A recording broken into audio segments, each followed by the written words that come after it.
Kung sa previous video, nagpag-usapan natin yung advantage ng fiber optic cable. Sa video na to, this is all about Starlink. Yung Starlink is yun yung internet na inintroduce ni Elon Musk. So, kung example, this is a modem or ONU, Optical Network Unit. So, meron si Starlink na sariling version niya. Ito is for fiber. Pero, yung Starlink, iba. Wala lang ako sample kasi wala akong Starlink sa bahay. Pero meron akong mga kakilala dyan na naka-Starlink. Number 1, paano ba mag-avail ng Starlink is magpunta ka lang sa website nila. Starlink. Then, you need to register, order online. So, magkano ba yung starter kit ng Starlink? Yung starter kit ng Starlink is around 28,000 pesos. Starlink, 28,000 pesos. Kung meron kang credit card, 28,000 pesos agad yung kaltas niyan. 28,000 pesos for the kit only. Yung satellite dish na antenna, tapos meron kang modem.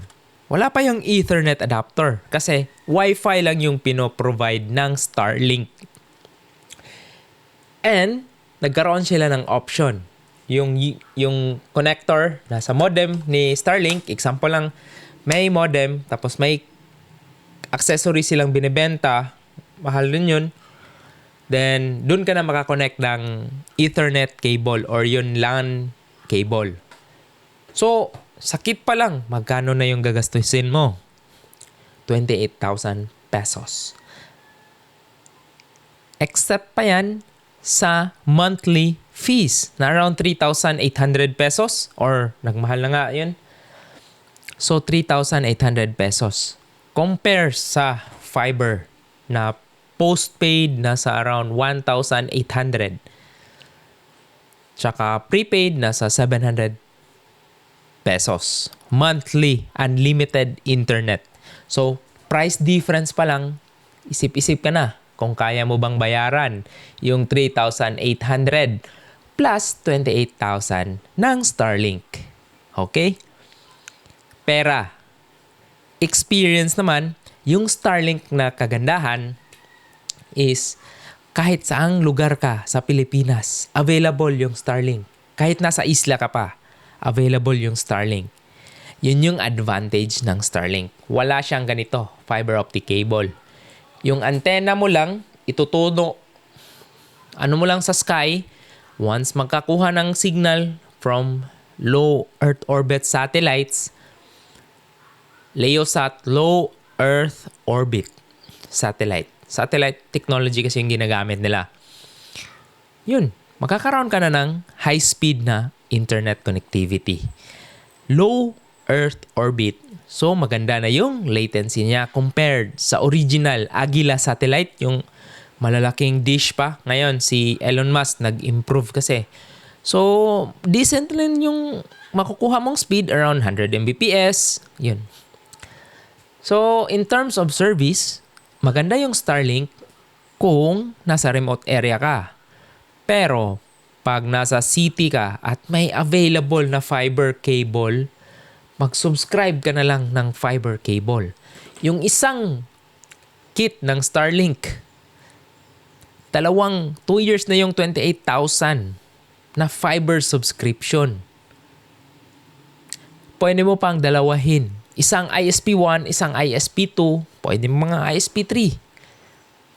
Compare sa napaka-expensive na Starlink. Kaya yun yung advantage ni Starlink. Pag nasa isla ka or remote places na hindi available yung fiber facilities ng mga telecommunications. Kaya nga yung mga nagpipiso wifi, yung Starlink nila, pinipiso wifi nila, in which very illegal. Pag na-find out yan ni Starlink na binebenta mo yung resell or nagda-download ka ng mga pirated content, pwede ma-block yung account mo or pwede ka rin ma-bill ng malaki. Ang daming na bill shock sa Starlink kasi nga ginamit nila sa piso wifi, nag-download, surge ng traffic. Yun, kitang-kita yan kung ikaw ay isang network engineer at mahilig ka talaga mag-deep packet inspection, makikita mo yan na ang daming user sa Starlink na to. Pwede nilang i-bill yan. Lalo na, yung Starlink pala, meron dalawa. May roaming, tsaka yung mayroong static lang. Yung roaming yung mahal. Napakamahal. Yun yung ginagamit sa mga barko. Yun yung kagandahan.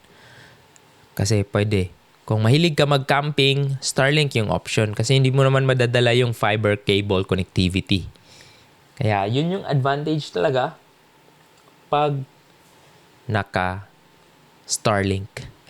Then compare naman sa prepaid fiber or postpaid fiber. Mas kung andito ka lang sa Pilipinas or static, kuha ka na lang ng fiber. Tatluhin mo pa yung line. Maputol yung isa. May dalawa ka pang spare na ISP. Make sure lang na different ISP sila compare sa Starlink. Yan nga. Yung iba, hindi nila naisip na yung cost ng Starlink is sustainable ba? Kasi may kontrata rin yan eh. Although, yun nga. Pero the cost of Starlink is, yun nga, madaling sabihin na walang problema. Walang problema. Hindi talaga napuputol. Outage lang yung kakontra mo sa Starlink. And yung gloomy weather, yung mapanganod, yung cloudy days. Pero as long as clear yung sky, okay yan. In terms of emergency, dapat Starlink, okay rin yun. Kasi yung fiber pag bumabagyo, yun, masisira, putol. So, yun.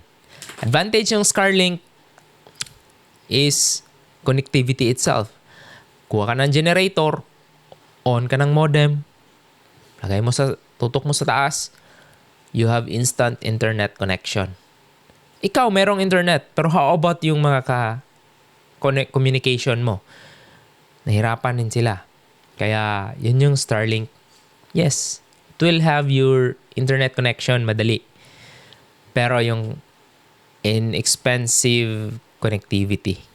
Kung meron ka namang alternative na fiber, okay na rin yun.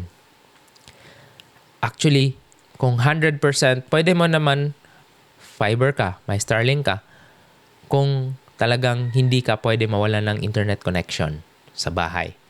Okay? So, sana nakatulong tong video na to sa pag-search nyo kung Starlink ba or fiber. Kasi nga, dami. At least, nasagot ko na. Starlink. Oh, magandang option yung Starlink. Pero kaya mo bang magbayad ng 28,000 pesos plus 3,800 monthly? Kahit hindi mo pa gamitin yan, only yan, 3,800 pa rin yan. So, kung 3,800, so nasa 40,000 annual, kaya compare sa G-Fiber prepaid na less than 20,000 pesos yung postpaid ba na 20,000 pesos annual yung connectivity mo pa. Unlimited. Unlimited rin yung Starlink pero yun nga, convenience. Hindi masakit sa ulo, masakit lang sa bulsa. Yeah, that's it.